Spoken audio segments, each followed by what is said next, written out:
Vítejte na kanále B6 Player u dalšího přehledu NHL News. Na co se podíváme tento týden? Colorado Avalanche v zápase proti Columbus Blue Jackets dosáhli na 17. domácí výhru v řadě. V příštím utkání proti Toronto Maple Leafs 12. ledna 2026 mohou vyrovnat svoji nejdelší sérii domácích vítězství a v dalším zápase proti Nashville Predators 16. ledna 2026 dokonce stanovit nový klubový rekord. Avalanche mají nyní sérii 7 domácích utkání v řadě. První dva zápasy zvládli s přehledem 8-2 proti Ottawa Senators a 4-0 proti Columbus Blue Jackets. Rekordní šňůru 18 domácích výher zaznamenalo Colorado mezi 11. listopadem 2021 a 30. lednem 2022. David Pastrňák v zápase proti New York Rangers vyrovnal rekord Bruins v počtu asistencí v jednom utkání 6 asistencí. Stejný výkon před ním zaznamenali legendy Bobby Orr 1. ledna 1973 proti Vancouver Canucks a Ken Hodge 9. února 1971 proti New York Rangers.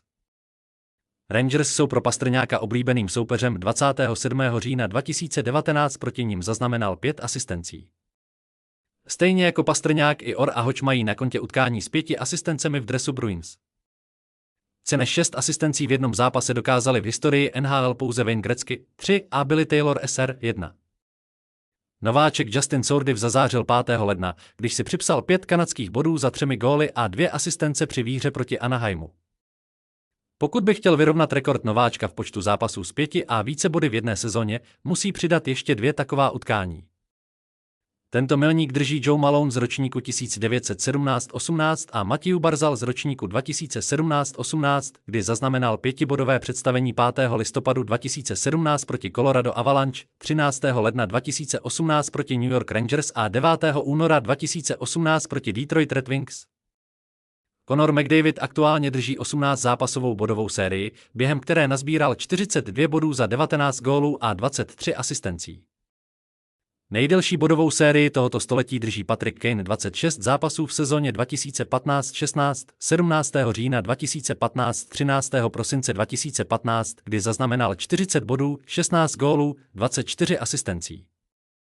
Na druhém místě je Sidney Crosby, který mezi 5. listopadu 2010 a 28. prosince 2010 nazbíral v 25 zápasech 50 bodů, 26 gólů, 24 asistencí.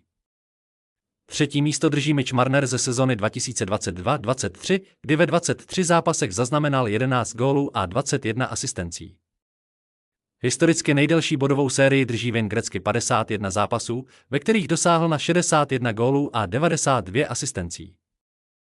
A ještě jedna zajímavost, 6 hráčů překonalo hranici 100 blokovaných střel.